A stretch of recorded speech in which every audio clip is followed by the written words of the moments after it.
자, 이제 지방행정 조직 봅시다. 이건 뭐 어려운 거 아니니까 빨리 할게요. 자, 이것도 뭐랑 비교해야 돼? 조선하고 비교하는 건데 일단 지도 보세요.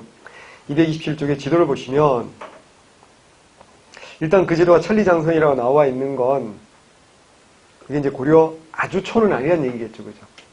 그러니까 이게 천리장성이 만들어지는 게 덕종부터 정종까지. 그죠? 고려 10대, 11대. 요때 이제 만들어지는 거니까. 어쨌거나 여기서 눈여겨봐야 될 게 뭐냐면 자, 도가 몇 개다? 5개다. 개가 몇 개다? 2개다. 자, 항상 조선하고 비교해보라 그랬잖아요. 그죠? 조선은 뭐가 없어요? 개가 없어요. 그래서 고려는 기본적으로 뭐다? 1원적이다, 2원적이다, 2원적이다 라는 겁니다. 그래서 오도 양개인데 우선 개부터 보면 북개가 있고 동개가 있어요. 북개는 뭐 북쪽에 천리장성 바로 밑에 있으니까 충분히 이해가 되는데 동개를 한번 쭉 보세요. 동개를 색채를 쭉 한번 해보시면 이게 어느 쪽이야? 동해안을 따라서 쭉 아래 위로 길게 이어진 거. 이게 뭐야? 동계라는 걸 알 수 있어요. 그러니까 북계와 동계라고 할 때 계는 뭐야? 경계라는 의미일 거고요.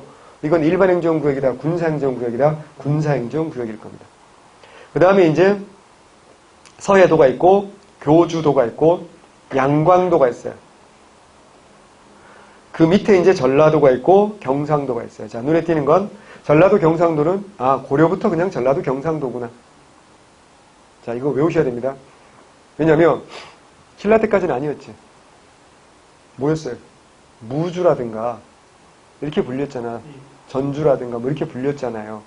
구주였잖아요. 구주 오소경이었잖아. 이제 고려부터는 뭐라고요?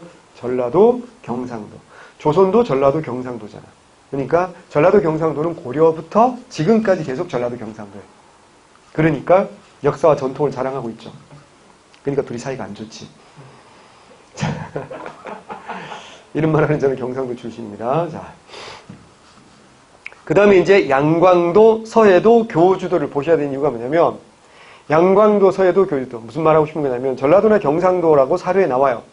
그러면 이게 고려인지 조선인지는 모르는 거지. 시대를 특정할 수가 없잖아. 근데 양광도라든가 서해도, 교주도가 나오면 이건 무조건 뭐라고요? 고려시대다. 시대를 특정할 수가 있다고. 그러면 문제에서 뭐가 돼? 시대를 특정할 수 있으면 뭐가 돼? 힌트가 될 수 있다고요. 그 출제자 입장에서는 자기는 힌트를 준 건데 양광도나 서해도, 교주도를 통해 가지고 힌트를 준 건데 문제를 푸는 우리는 어때요? 뭐 어쩌라고? 도가 언제 뭐 고려만 도가 있었어? 조선시대도 도가 있었지. 이렇게 문제를 푸시면 안 된다는 얘기예요. 그래서 시대를 특정할 수 있는 건 양계만이 아니라 서해도, 양광도, 교주도. 이것도 시대를 특정할 수 있다는 거 외워두셔야 됩니다. 그래서 오도와 양계. 이원적이라는 거. 하나 더. 경기는 따로 있다는 거. 이거 이제 현종 때인데. 자, 우리 책 듣고 위에 본문 보면 초기. 호족들에겐 자치권을 주다가 태조는 서경까지는 설치했어요. 외워야 돼요. 개경은 당연한 거고요. 서경까지는 설치했어요. 그럼 아직은 뭐야? 몇 경이야? 2경인가 2경? 그러다가 성종이 12목을 최초로 설치했고 기억나죠? 누구의 건의? 최승론, 시무 18조. 그래서 목사를 처음 파견했고 중앙지권 첨지했고 또 하나 10도제. 10도제. 아직은 5도가 아니죠. 그죠? 10도제. 그리고 양계 병마사까지는 설치합니다. 그러다가 이제 우리가 아는 5도 양계는 무슨 임금 때야? 현종 때. 현종 때. 그래서 5도 양계. 그리고 뭐 경기는 따로. 경기는 특수행정구역 경기는 따로 있고 그 다음에 사도부 8목. 그 아래 뭐가 있어? 주, 군, 현. 그리고 진이 있어. 무슨 차이가 있냐면 자, 주군현은 뭐 아래 있는 거야? 5도 아래. 진은 뭐 아래 있는 거야? 양계 아래 있는 거야. 그리고 요까지는 뭘 파견하는 게 원칙이라고요? 주군현과 진까지는 뭘 파견하는 게 원칙이라고요? 지방관을 파견하는 게 원칙이야. 그러나 모든 곳에 다 파견되지는 못했지. 그래서 주현보다 뭐가 많고 속현이 더 많고 향, 부곡, 소 이런 데는 어떻게 한다? 지방관에 파견되지 못했지. 그러면 향, 부곡, 소라든가 속현은 실제로 세금을 걷고 싸움이 나면 재판하는 실제 행정은 누가 담당한다? 그 집안에서 가장 힘이 센 토착세력이 뭐야? 호족 출신의 뭐야? 향리가 담당한다. 라는 것도 익혀두셔야 되고요. 그 다음에 군사의 요충지에 뭐한다? 도부가 있어요. 도부, 외우려고 하지 말고, 안북도부, 안서도부, 안남도부, 안동도부, 그리고 안변도부 있어요. 근데 분명히 4도부라며. 근데 보니까 어때요? 5도부잖아. 이건 시대별로 바뀌어요. 4도부였다가 5도부가 됐다가 다시 3도부 됐다가. 그러니까 그런 걸 외우는 거 아니라 했잖아. 그냥 도부는 뭐라고요? 군사적 요충지다. 라는 거 정도 받으시면 되고요. 네. 그래서 요거 보면 일단 요 지도를 딱 보면 이게 어디라는 걸 알아야 돼? 고려라는 걸 알아야 되고, 요 지도처럼 된 건 무슨 임금 이후다? 현종 이후라는 걸 알아야 돼.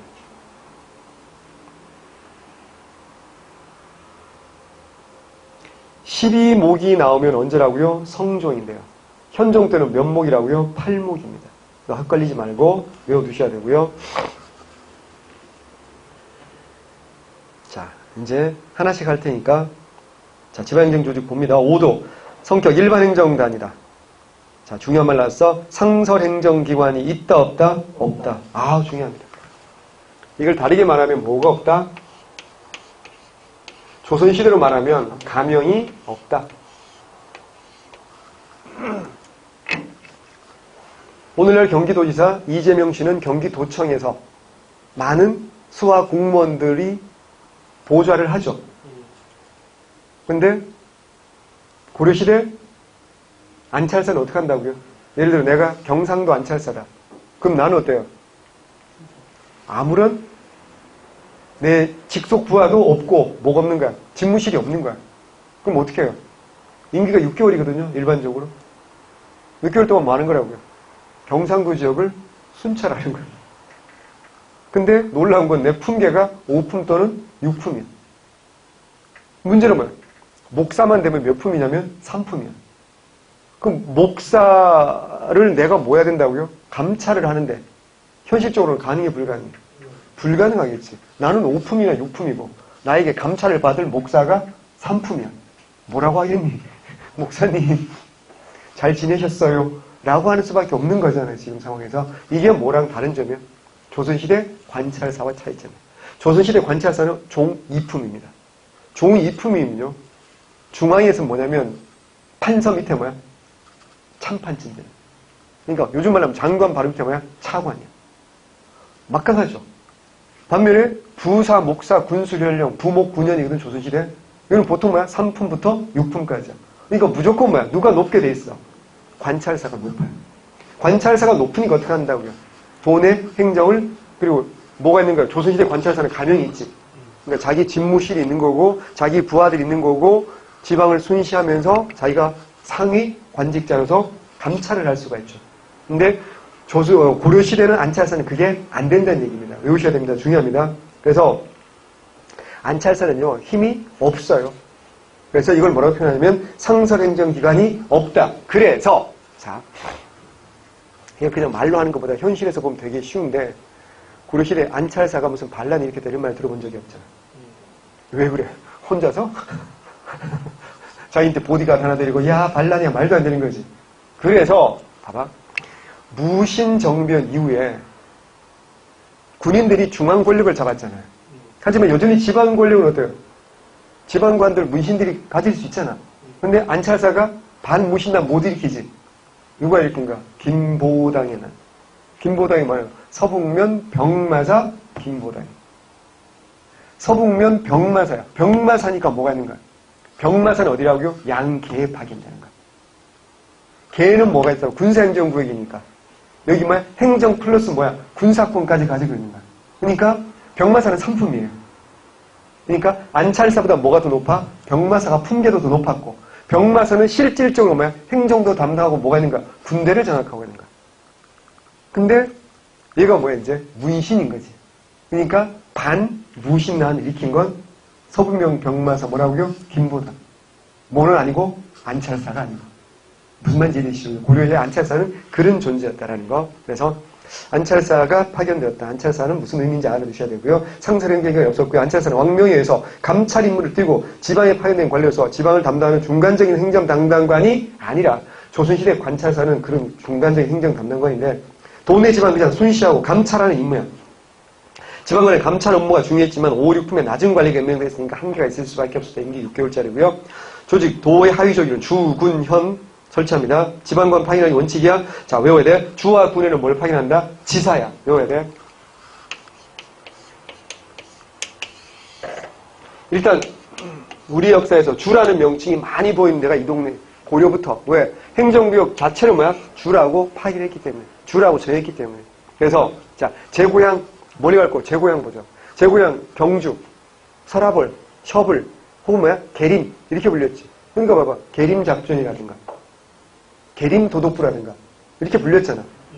근데 935년에 경순왕이 나라를 들어 항복을 했지. 이름이 바뀌어, 명칭이. 뭐로 바뀔까?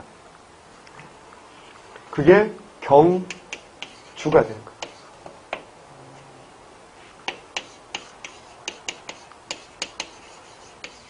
이게 얼마나 슬픈 이름인 줄 아세요? 생각해봐. 왕건 입장에서 이게 무슨 경주야? 경사스럽다 이런 뜻이잖아. 왕건 입장에서 천년이어도 신라가 얘기했잖아. 왕건은 6두품 아니고 5두품 아니고 마이너스 한 100두품 된다고. 그 신라의 진골이 자기한테 와서 나라를 들고 와서 피 한 방울 안 흘리고 와서 무릎 꿇고 항복을 했어. 너무 경사스러운 일이 아니니?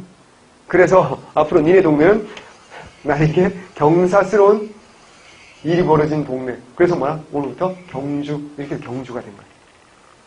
슬픈 동네죠.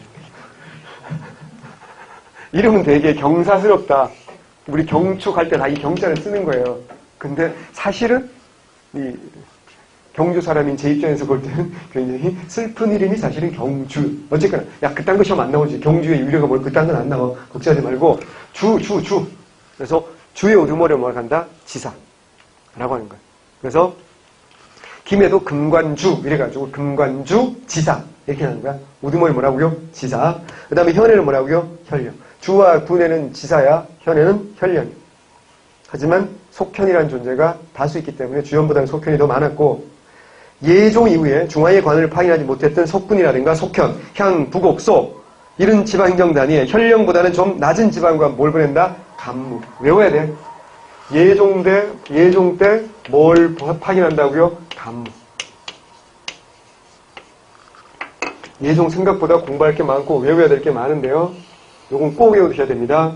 최근에 자주 나오고 있어요. 예종이 뭐 파견했다? 간무. 외워야 된다. 편의점 가셔가지고 과자 코너 가시면 예감이라는 단어가 있답니다. 예감이라는 과자가 있어요. 예. 딱 보는 순간 뭐라고요? 예종이 뭐야? 간무를 파견해서 이 과자 이름은 예감이 된 거야. 자, 인증샷 찍어서 다음 시간까지 하지마. 그건 숙제 아니야. 이렇게 얘기했는데 꼭 찍어 보내는 친구들이 있어요.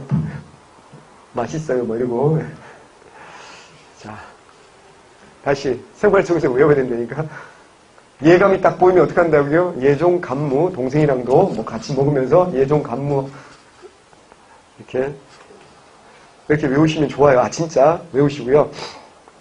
그 다음에 양계는요. 국경지에 설치한 군사행정기구의 조직은 동계, 북계를 설치하고 병마사, 외웁니다. 병마사. 군사적 요충지는 뭐야? 진이야. 진장이 행정과 군무를 총괄합니다. 그러니까 진장까지는 뭐라고 할 수 있어요? 이제 지방관이다라고 할 수 있어요. 경기는 수도인 개경과 그 주변 지역을 경기로 설정. 그러니까 경기도는 아니잖아. 봐봐. 그냥 경기라고 했잖아요. 그죠? 경기까지가 도가 되면 5도가 아니라 6도가 되는 거거든. 그러니까 그냥 뭐야? 경기는 특수행정구역인 거야. 그래서 경기, 그리고 뭐라고? 5도, 그리고 뭐? 양계. 개성부에서 통치합니다. 자, 수령 5사. 수령은 어디까지가 수령이라고요? 지사. 그다음 뭐야? 혈령. 그리고 누구야? 진장까지 뭐라고 할 수 있어? 수령이라고 할 수 있어. 자, 수령은 고려시대는 보통 수령 5사고요. 조선시대는 뭐야? 수령 7사예요. 시험들은 뭐가 더 나와? 조선시대 수령 7사가 더 잘 나오는데 조선시대 수령 5사의 뿌리가 고려시대 수령 5사입니다. 농업을 진행해라. 인구와 호구를 키워라. 늘려라. 세금을 공정하게 해라. 재판을 공정하게 해라. 치안 확보. 치안을 잘 안전하게 확보해라. 이거 말고 이제 학교흥과 간활식이라는 게 있어요. 학교흥. 학교로 돼. 부흥해라. 간교하고 교활한 걸 끊어라. 이걸 간활식이라고 하는데, 요걸 합해서 이제 수령칠사라고 하는 거예요. 그래서, 요런 거 사료로 나오면, 이거 누구의 임무라는 걸 알아야 돼. 수령의 임무다라는 걸 알아야 되고요. 그 다음에, 속현. 쭉 정리해놨습니다. 한 번만 읽어보시면 됩니다. 현종 때 기준으로요, 주현이 130개고, 속현이 한 370개가 돼요. 그러니까, 갈수록, 그러니까, 속현의 숫자가 굉장히 돼요. 많았다. 이게 무슨 의미야? 중앙집권이 완벽하다. 미숙했다? 미숙했다. 언제쯤부터 이제 속현이 완전 사라지냐면 조선시대가 되면 모든 지방이 다 지방관이 파견되니까 속현이 사라지는 거죠. 그래서 조선이 되면 속현이 사라지고 완벽한 무슨 집권이 된다? 중앙집권이 된다. 그런 거 알아주셔야 됩니다. 외워두셔야 돼. 중요하니까 넘어갑니다. 그 다음에 이제 삼경. 자, 개경. 처음에는 개경, 서경. 요때까지는 태조야. 그 다음에 동경이야. 성종 때 경주에서 뭐가 되는가? 이제 동경이 되는 거야. 그래서 삼경이 돼. 그랬다가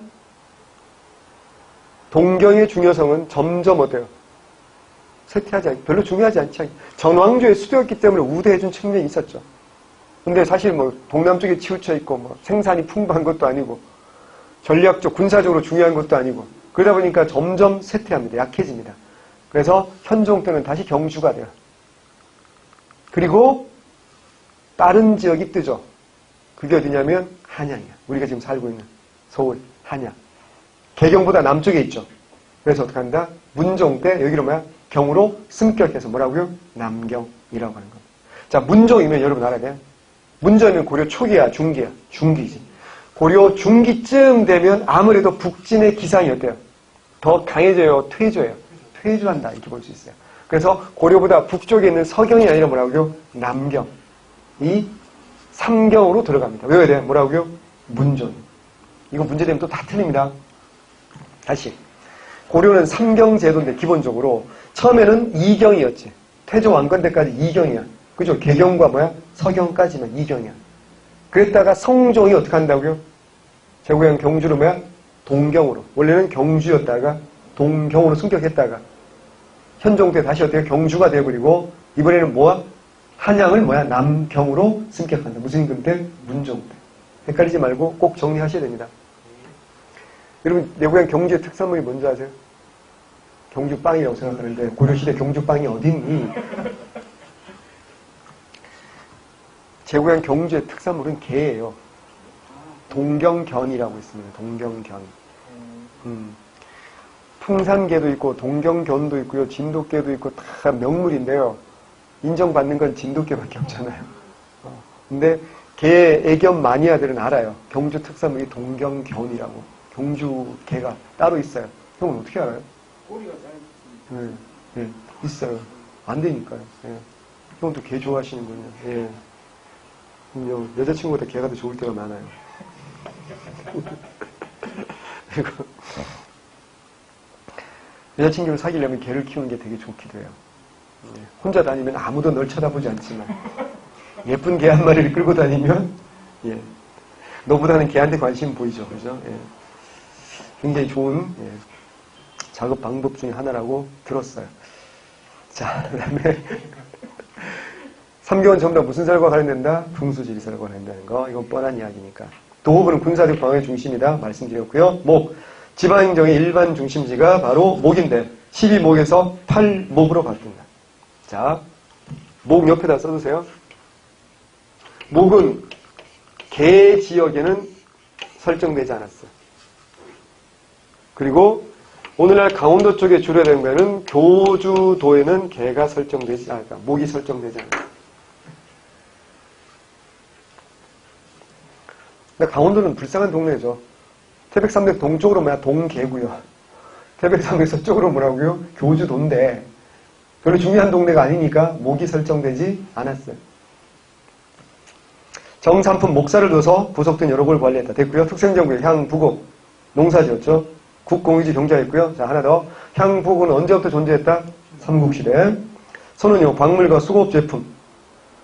자, 금은, 구리, 철, 종이, 목, 도자기 있는데 우리가 아는 거 한번 해보자.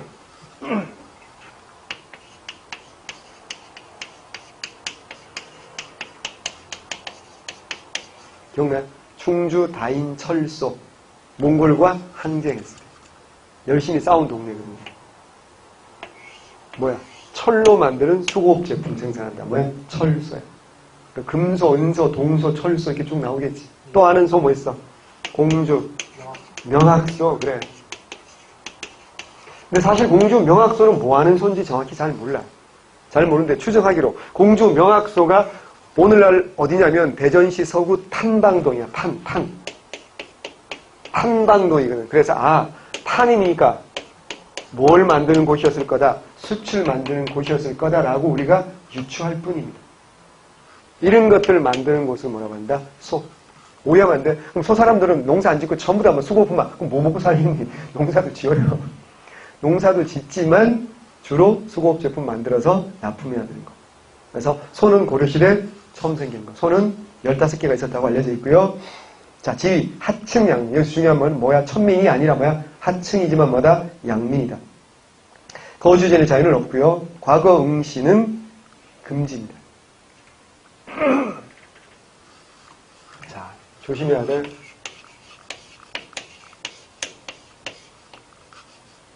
제한과 금지는 비슷해 보이지만 같은 건 아니지. 뭔 말인지 이해가 되려나? 예를 들어 조선시대 문과 응시 금지는 어떤 사람들이 금지지?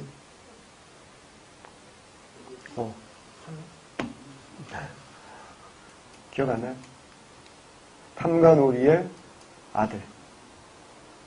그죠? 재간 부인의 아들과 손자. 그리고 뭐야? 설. 얘들은 뭐라고요? 문과 응시가 어때요? 금지되죠. 제한이 아니야. 금지야, 금지. 이건 어디 이미 나와 있어? 경국 대전에 딱 박아버렸다니까. 이건 금지야. 근데, 그러면, 걔네들 빼고는 어때요? 과거 응시 금지된 건 아니지. 예를 들어, 조선시대 향리 같은 경우는 어때요? 과거 시험에 금지가 아니라 뭐 하는 거야? 제한을 받는 거야. 아주 까다로운 조건이 있어, 까다로운 조건이. 근무 일수를 일정 근무 일수 이상 채워야 되고, 첫 번째. 두 번째, 지방관의 허락을 받아야 돼요. 둘 중 하나라도 안 되면 어때요? 못 보는 거거든. 그러니까 현실적으로 제한을 받았다라는 말은 맞지만, 그렇다고 경국대전을 금지한 건 아니라는 얘기지. 헷갈리지 말고요. 근데 향부곡소 사람들은 과거 뭐라고는 금지야. 아예 볼 수 없는 거거든. 일반 군연보다 세금은 더 많이 내야 돼. 그러니까 내 불만이 많을 수밖에 없을 거고. 그래서 어떻게 한다고요? 어떻게 한다? 망소이가 원했던 게 뭐라고요? 일반 군연으로 차별 대우를 없애달라는 거였지. 그러니까 고려는요, 동네에도 이렇게 층이 있어요. 예를 들어 있는 거야. 주현이 있고 속현이 있어요. 그 밑에 뭐가 있는 거야? 향, 부곡, 소가 있는 거야. 그러면 너 어디 산이라고 했을 때 이미 자기 고을의 등급이 정해지는 거야. 그러니까 본관이라는 게 있잖아. 본관제도. 얘기했잖아. 본관제도 처음 시행한 게 고려시대라고. 고려 태조. 태조는 돈 안 들이고 이제 사람들의 마음을 기분 좋게 해주는 특별한 능력 가진 사람이 태조한 거지. 그래서 너 경주 최씨잖아요. 그죠? 특히 그 안동김씨 들어봤죠? 안동김씨, 안동권씨, 안동장씨. 얘네들이요. 유명한 전투 있잖아요. 930년 고찬 전투. 안동 전투 때 누굴 도와준 거야? 태조 왕건을 도와준 거야. 그러니까 태조 왕건이 너무 고맙지. 그러니까 걔네들한테 그 지역에 지배권을 인정해 주는 거야. 그래서 어때요? 넌 안동김씨, 안동권씨, 안동장씨, 삼태사라고 하거든. 이때 뭐 차전놀이 이런 민속놀이도 생긴 거고. 그러니까 요런 본관제도 이거 뭐야? 왕이 인정해 주는 거란 말이야. 그러면 그게 있는 동네는 어때요? 지방관이 당연히 파견되겠지. 그러면 고을의 격이 어때요? 높은 거야. 근데 나 여기 살아요. 그러면 어때요? 요즘 말로 하면 이런 말 하면 안 되는지 임대 아파트. 왜 그 부자애들하고 같이 학교도 못 다니게 길 막아버리고 막 이런 편집해 주세요. 어쨌거나 러프하게 예를 들다 보니까 그렇게 된 거야. 오해하지 마세요. 제가 뭐 부자 아니잖아요. 어쨌거나 내가 부자면 왜 여기 와서 이러고 있어? 이 건물을 사버리지 마. 어이 박 대표 임대료 협상하자 막 이러고 있겠지. 자, 그러니까 고려 사람들은 이게 싫은 거지. 그러니까 승격한다는 게 이렇게 올라가고 싶은 거지. 그래서 충순현으로 승격을 일시적으로 시켜주기도 했었다고. 물론 이제 바로 배신했지만 정부가. 그런 의미입니다.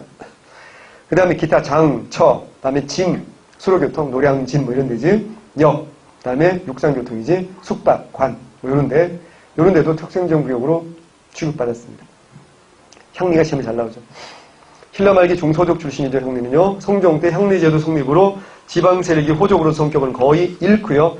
지방행정조직 실무 담당자로 편입돼요. 호장과 부호장, 호종, 부호종 이렇게 쭉 서열이 있었어요.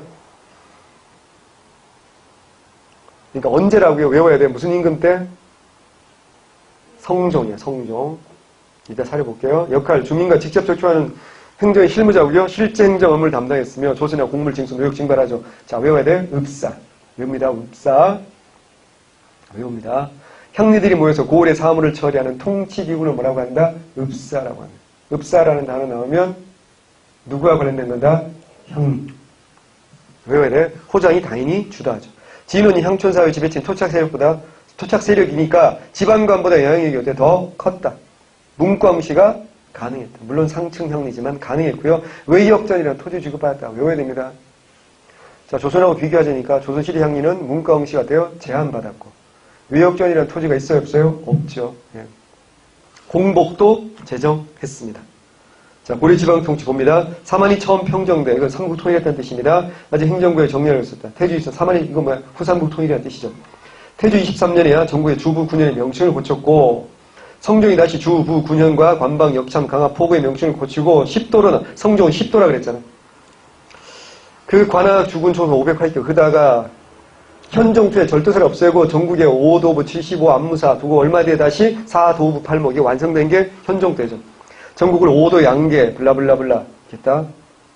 읽어보시고요. 그 다음에 특수집단 향 부곡이 뭔지 소가 뭔지 다 얘기했고 장과 처가 뭔지 읽어보시면 됩니다. 자, 왼쪽에 향리가 중요하죠. 향리. 자, 고려시 향리 제도는 신라 말 지방에 성장한 세력을 통치 체제로 편입시키는 과정에 성립되었는데 향리 제도는 태조 때부터 부분적으로 정비를 시작하다 성종 때 중요하죠. 본격 정비. 그래서 향리의 수장이 뭐야? 호장과 부호장. 기억나요? 그전에 뭐라 했어? 당대등, 대등. 지난번에 얘기했잖아. 당대등, 대등이. 당대등이 뭐야? 호장. 대등이 뭐야? 부호장. 이렇게 된다 그랬잖아. 쭉 내려오고요. 그러다가 1018년 현종 때는 지방제도를 정비하면서 향리의 정원도 정하고 직급에 따라 뭐야? 공복도 지정했다. 그래서 무슨 말인지? 다시. 향리제도를 마련한 건 누구야? 성종이야. 향리들에게 유니폼, 향리들에게 공복 유니폼 입힌 사람 누구라고요? 현종이. 여기까지 외워두셔야 됩니다. 자, 그 다음에 이제 군사조직. 군대는 중앙군이 있고 뭐가 있어요? 지방군이 있어요. 자, 외우라고 했어요. 중앙군이 2군과 6위 있습니다. 자, 질문. 통일신라는 중앙군이 뭐라고? 부서당. 지방군? 10점. 잘했어요. 발해는요? 중앙군? 12. 오, 잘한다. 이제 봐봐. 0.5초 만에 팍팍 나오지. 그게 아는 거야. 0.5초 만에 팍팍 나오면 그게 아는 거야. 예. 중앙군 2군과 6입니다. 2군은 응양군과 용호군, 군으로 끝나는 부대가 2개입니다. 이게 국왕의 친위부대. 당연히 최정예. 요즘 말하면 대통령 경호실쯤 되는 거지. 아, 대통령 경호실 눈빛 봤어요? 예. 절대로 친하게 지내면 안 돼요. 눈 마주치면 죽을지도 몰라요. 저는 군대 있을 때 우리 부대에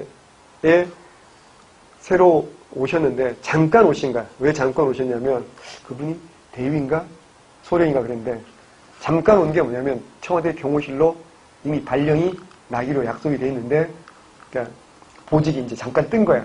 그래서 우리 부대 잠깐 와가지고 한 2달인가 있다가 청와대 경호실로 갔는데 이 양반이 우리 수백 명 부대원들 모아놓고 심심하면 하는 얘기가 자기랑 1대1로 현피 들 사람 나와봐.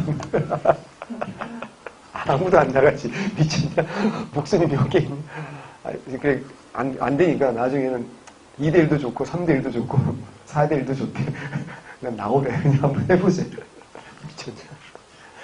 정말 막 사람이 달라요. 완전 정말 말로 표현하기 힘든 그 카리스마 그런 게 느껴지는데 키도 크지도 않아요. 키도 크고 덩치도 크고 한데 막 뚱뚱하진 않아. 되게 원래 이제 뼈대가 큰 사람들 있잖아요. 여자들이 그런 남자 좋아한다며. 뼈대가 이렇게 커가지고 슬림한데도 되게 막 멋지고 막 날 콕 안아줄 수 있고 뭐 그런 사람 좋아하는데 우린 다 죽어야 돼. 아니 우리 혼자 살아야 돼. 어쨌거나 정말 최정예 부대죠. 국왕의 친위 부대는. 예. 그 다음에 육위가 있죠. 위로 끝나는 부대 6개. 외우는 거 아니에요. 좌우 위부터 간문 위까지인데 여기 외우는 거 절대 아니에요. 자 보세요. 6위는 보세요. 수도도 방어하지만 당연히 중앙군이니까 국경을 방어하는 거야. 이제 말하는 국경은 뭐라고 써야 돼? 양계. 오도가 아니라 뭐라고요? 양계. 국경, 양계는 방어할 수 있어요. 수도와 국경. 자, 편성은 직업군인입니다. 뭐 했다고요? 군인전.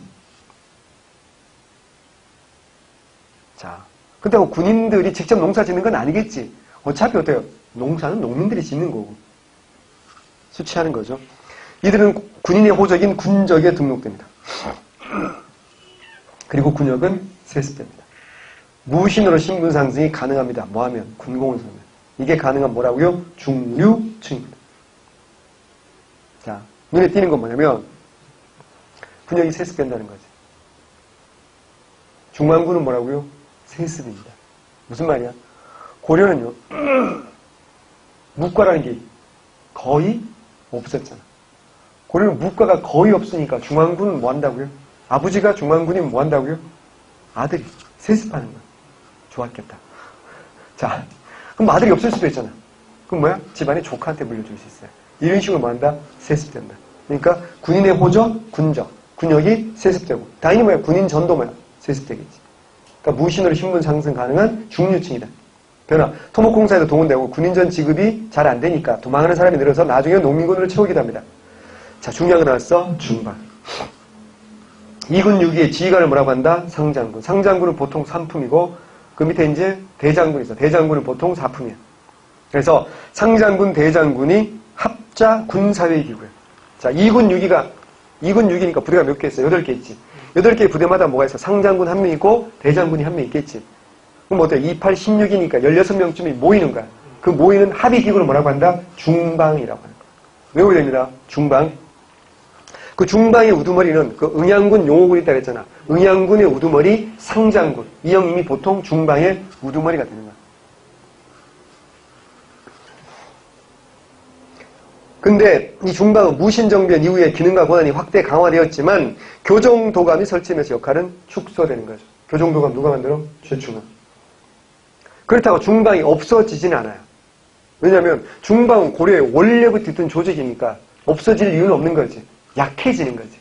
교정도감 같은 게 만들어지면 약해지는 거지. 중방은 이제 오른쪽에 나오지만 조선 태조가 없습니다. 그때까지 거꾸로만 중방이 있었다는 얘기거든. 자, 오른쪽에 중방 보세요. 2군 6의 지휘관인 상장군, 대장군을 고소하면 회의기구가 뭐다? 중방이다. 외우셔야 됩니다. 굉장히 중요해요.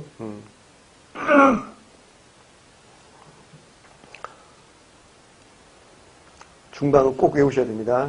자, 다시 본문으로 돌아와서 지방군은 주현군이 있고 주진군이 있어. 왠지 알겠죠? 뻔하지?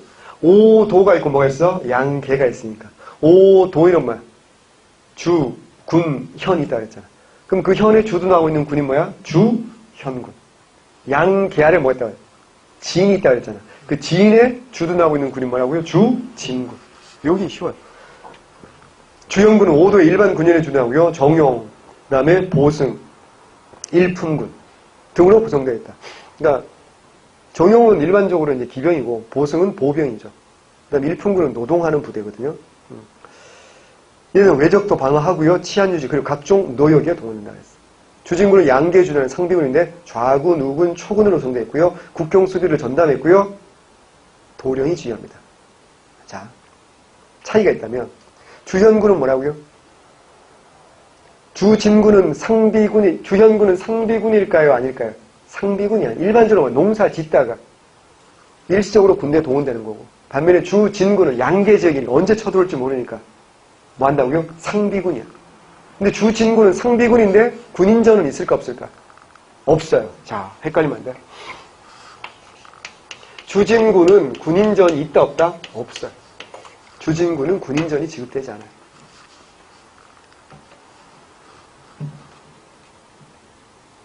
그래서 국경지대에 이제 둔전 같은 걸 경작해서 먹고 살아야 돼요.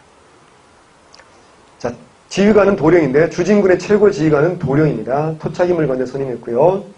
편성, 지방군의 편성, 군적에 오르지 못한 일반 농민 중에서 16세 이상의 장적 중에, 자, 다시, 그러면, 이게 중요한 말이, 군적에 오른 사람 뭐가 되는 거야?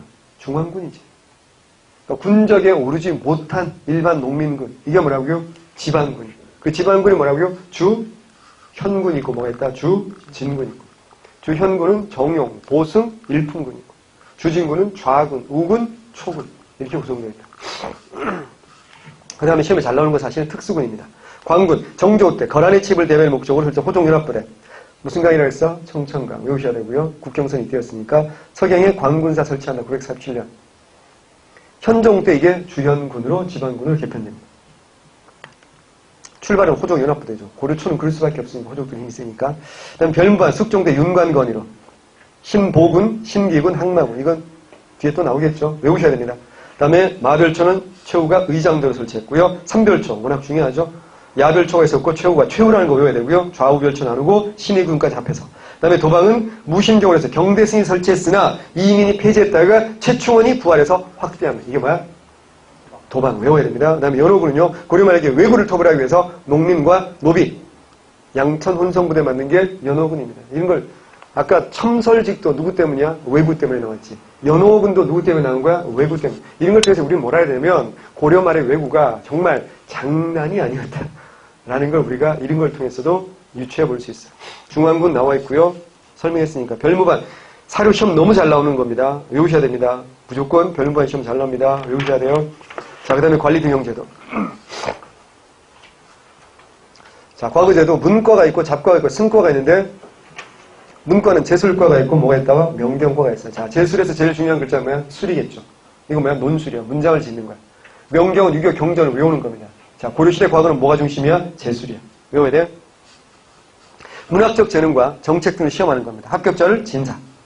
명경과는 유교 경전에 관한 이해시험 외우는 겁니다. 특징 한당 유학의 영향으로 경학보다는 뭐라고요? 사장을 중시한다. 그래서 제술업이에요.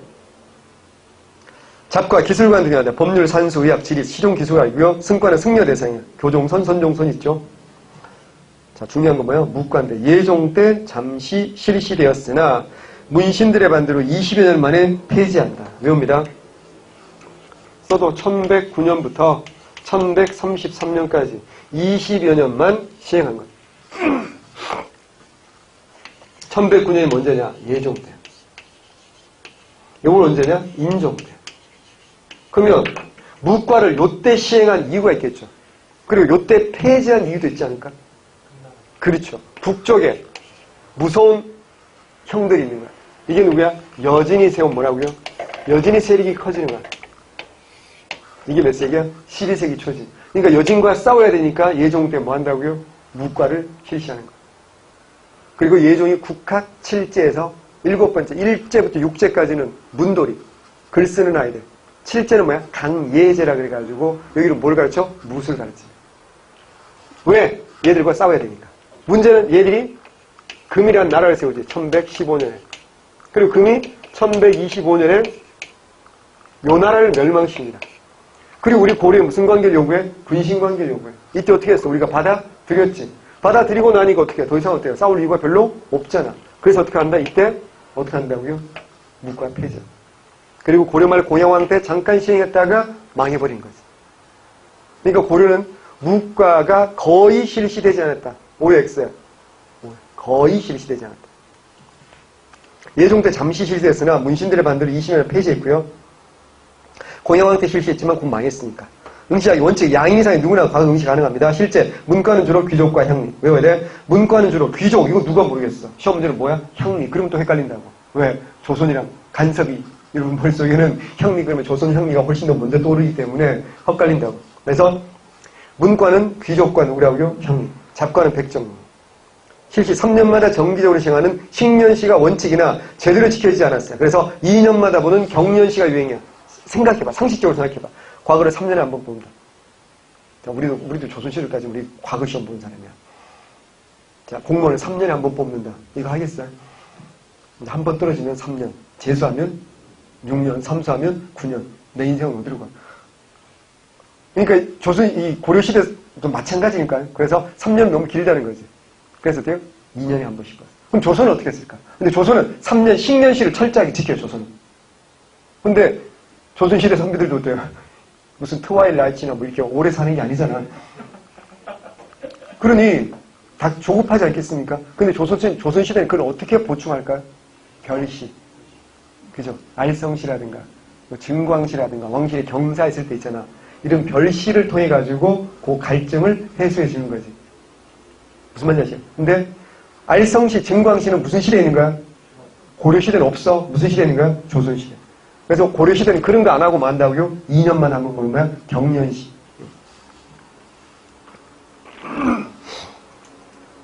자, 그 다음에 절차 봅니다. 1단계 중앙 개경시와 지방의 향시 또는 계수관시 에서 각각 상공과 향공을 선발합니다. 1차 시험 합격자야. 그래서 이 사람들 2차 국자감시에 응시할 수 있는 자격을 부여합니다. 2단계가 이제 국자감시 또는 진사시야. 국자감 요즘 말로 하면 뭘까요? 국립대학이니까 서울대학교라고 할 수 있을 거 아니야. 그러니까 지방에서 1차 시험을 보는 거야. 저기 예산 뭐 이런 데 1차 시험을 봐서 서울로 와서 이제 뭐 한다고요? 국자감, 서울대학교에서 주관하는 2차 시험을 보는 거야. 하지만 우리 앞에서 했잖아. 그 중앙행정조직 공부하면서 교육과 과거, 그러니까 개인과 예부가 뭐 하는 것이 예부는 예의를 가르치는 거지. 개인과 개인 간의 예의, 국가와 국가는 뭐야? 외교. 그리고 뭐야? 가르치면 뭐야? 교육도 있고 뭐야? 과거도 있는 거잖아. 그러니까 최종 시험 어디서 보는 게 맞아? 예부지. 그죠? 서울대가 국립대학이긴 하지만 서울대가 더 높은 상위 관청이야? 아니면 예부가 더 상위 관청이야? 당연히 예부지. 그러니까 3단계는 뭐라고요? 예부야. 2단계는 국자감시 또는 진사시라고 불렸고요. 상공, 그 다음에 향공, 서울과 지방에서 1차 시험 본 애들, 그 다음에 국자감 학생은 1차 시험이 면제인 거야. 그리고 12도생. 12도생이 뭔지 알지? 최충 형님이 사립학교 만들었잖아. 그게 뭐야? 구제학과이잖아. 다른 말로 문헌공도라고 하잖아. 그래서 그 친구들이 11개를 쫙 더 만들어서 몇 개, 개개에 몇 개? 12개, 12도가 번성하잖아. 걔네들도 보는 거야. 그냥 현직 관리도 볼 수 있죠. 합격한 사람에 의해서 본인 시험이 뭘 보는 거야? 예부시. 마지막 예부시는 예부시 또는 동당시라고 불렸고요. 2차 시험 합격자인 진사가 응시한 본시험이에요. 3차례 걸쳐서 과목별로 시험을 보는 3장제, 초장, 중장, 종장 시행했고요. 처음에는 국자감생과 12고 공도생도 등 중앙관리의 자제와 향공 이런 사람들에게 예부시를 허용했지만 뭘 안 보고 국자감시 안 보고 허용하기도 했지만 중기 이후에 현종 이후에는 덕종 이후에는 국자감시를 반드시 2단계를 거친 다음에 예부시를 보게 됐어요. 급제자에게는 홍패를 지급합니다. 다시 순서 보세요. 1단계는 뭐야? 지방에서 보는 거였지. 서울이나 지방에서 상공, 별공, 향공. 서울에서 뽑은 애들 상공, 그 다음 뭐야? 향공, 지방에서 뽑은 애들. 얘들이 서울에 와서 국립대학, 서울대학교에서 주관하는 뭐야? 국자감시. 다른 말로 뭐라고요? 진사시. 국자감에서 주관하니까 국자감시지. 합격생은 뭐라고요? 진사라고 하니까 뭐야? 진사시라고 하는 거야. 그리고 최종 시험 뭐라고요? 예부시. 예부시는 다른 말로 뭐라고요? 동당시. 요 단계를 거쳐야지 되는 겁니다. 의미, 유교적 수양을 갖춘 인재를 등용하는 거죠. 당연히 능력을 중시하는 거죠. 하지만 좌조 운생자가 있죠. 과거 합격자와 시험관 좌조와 결속이 강화돼서 폐단이 당연히 생길 수밖에 패거리 문화가 생기는 거니까. 얘기했잖아. 아까 한림원의 관리가 시험에 뭐야? 시험을 주관한다 그랬잖아. 이 사람 뭐라고요? 지공거 또는 뭐야? 좌주야. 그래서 어떻게 한다고요? 뽑아주는 거지, 자기가. 그럼 자기가 지공거 하는 동안에 뽑힌 애들은 어때요? 다른 사람이 뽑은 애들보다 훨씬 내가 어때? 내가 지공거만 하고 다른 관제가 안 하는 게 아니잖아.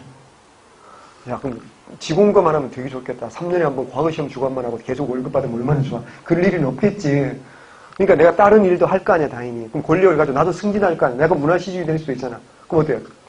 내가 문화시주의 아까 얘기했잖아. 판 2부사라서 내가 무슨 권도 장악하는 거야? 인사권도 장악하는 거야. 근데 이제 승진 대상이 쭉 있을 거 아니에요. 당연히 어때요? 내가 뽑은 아이들이 있고 박 대표가 뽑은 아이들이 있어. 그럼 나는 어때요? 비슷하면 승진을 누굴 승진시켜주겠어? 내가 뽑은 아이들을 승진시켜주겠지. 그럼 걔네들이 어떻게 한다고요? 나를 뭐라고 생각하겠어? 친아빠보다 훨씬 더 훌륭한 사람 아니니? 그러니까 패거리 문화가 형성됩니다. 이게 뭐야? 좌주 문생관계지. 그래서 조선시대는 이걸 어떻게 한다고요? 없애버린 거야. 근데 조선시대는 알잖아요, 여러분. 마지막 시험을 뭐가 하는 거야? 어전에서 보는 뭐라고요? 전시에서 뽑는 거야. 그럼 이념적으로 이건 다 누가 뽑아주는 거야? 임금이 뽑아주는 거잖아. 무슨 말 얘기죠? 그래서 고려시대는 좌주 문생관계인데 조선시대에 어떻게 한다고요? 없어지.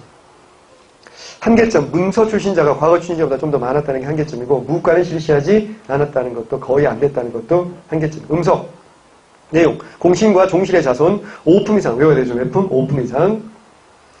아들, 손자뿐만 아니라 사위와 외손자도 가능합니다. 과거시험 보지 않고도 관료 임명하는 거고요. 관료 지위 세습 가능한데 의 고려 관료 체제의 귀족적 특성을 보여준다. 원칙은 18세가 돼야 음서를 받는 건데 실제로 보면 15세면 거의 다 음서로 관직에 진출합니다. 얘기했잖아. 가장 어린 나이는 고려사에 보면 5세도 있어. 5세. 있습니다. 이게 무슨 의미가 있냐면 그 박사 오타쿠들이 하는 일 중에 하나가 뭐냐면 고려시대 과거 합격자들의 평균 연령을 수치로 내보는 거야. 해보면 고려가 약 24, 5세쯤 된다고 보시면 돼요. 조선은 한 10살 더 많아요. 조선이 훨씬 더 어려웠거든요. 선비도 숫자도 많아지고 하니까. 근데 그게 무슨 의미가 있냐면 똑같은 관직에 진출하는데 생각해봐. 음서는 몇 살이면 보통 관직에 다 진출한다고요? 15세인데 어떤 아이는 5세에 진출하는 거야. 그러면 똑같은 관직 생활을 하는데 과거 합격한 애는 25세에 처음 들어오는데 평균이 나는 몇 세 갔다고? 5세 이미 갔지. 그럼 몇 년의 차이가 나는 거야? 20년. 얘는 정말 특이한 경우를 하다가 보통 15세면 다 음서로 관직에 진출한다고. 그럼 최소 몇 년이 빠른 거야? 10년이 빠른 거지. 10년이면 우리 관직선에서 알잖아. 10년이면 우리 어때요? 몇 급 되죠? 아무리 개판 쳐도 우리가 9급으로 출발하더라도 10년이면 아무리 개판 쳐도 7급 다 되지 않습니까? 그럼 이게 승진이라는 게 고과 점수라는 게 연공 서열이 많잖아요. 짬밥이 쌓여야 되는 거 아니야. 누가 훨씬 더 유리하겠어요? 음서가 유리할 수밖에 없죠. 또 아버지 빵빵하지 5품 이상이니까. 그러니까 고려시대는 음서로 관직에 진출하는 게 문화시중까지 올라가는 최고 관직까지 올라가는 더 빠른 길이었다라는 거죠. 그러니까 이걸 뭐라고 할까? 능력보다는 뭐가 더 중요해? 5품 이상 집안에 태어나야 될 거 아니야. 그래서 어떤 성격이 강하다? 귀족적. 그래서 문벌 귀족 사회라고 말하는 거야. 조선시대는 그게 아니죠. 음서가 어때요? 있긴 있죠. 몇 품 이상이야? 2품 이상이야. 그리고 또 굉장히 제한적이죠. 높은 관직 올라가 못 올라가? 못 올라가요. 그러니까 조선시대는 뭐야? 보다 능력이 좀 더 중요해. 그래서 양반 무슨 사회? 관료 사회. 고려는 뭐라고요? 문벌 귀족 사회. 그 보여주는 대표적인 게 음서다. 음서 관련 기록은요. 처음에 언제 처음 나오냐면 목종 때 처음 기록이 나와요. 자, 우리 좀 이따 할 건데 오늘 해야 되잖아. 우리가 음서제도와 무슨 전 그래? 공음전 그러잖아. 이거 두 개 항상 세트로 나오잖아요. 그죠? 음서제도가 목종 때 처음 기록 나오고요. 공음전 언제야? 문종 때 공음전이 처음 만들어진다고. 그러면 목종과 문종대를 지나면 음서와 공음전으로 어떻게 한다고요? 몇 품 이상? 둘 다 5품 이상. 특권 계층이 어때 이제? 완전히 자리를 잡아나간다라는 거죠. 그러니까 아마도 목종 때 음서제도가 처음 기록이 나오는 것으로 보았을 때 성종 무렵에 있었을 수도 있는 거란 말이지. 자, 그러면 성종 이후에 이제 중앙의 새로운 세력들이 권력을 장악해 나가는 거고, 그 와중에 이제 뭐가 나오는 거야, 이제? 과거 제도도 정비하지만 뭐 한다고요? 음서제도 마련하는 거야. 그리고 이제 경제력도 세습하기 위해서 뭐야? 공음전까지 나오는 거니까. 그러면 이제 그 다음 시기는 이제 이런 것들을 통해 가지고 권력 잡은 새로운 집단이 나오겠지.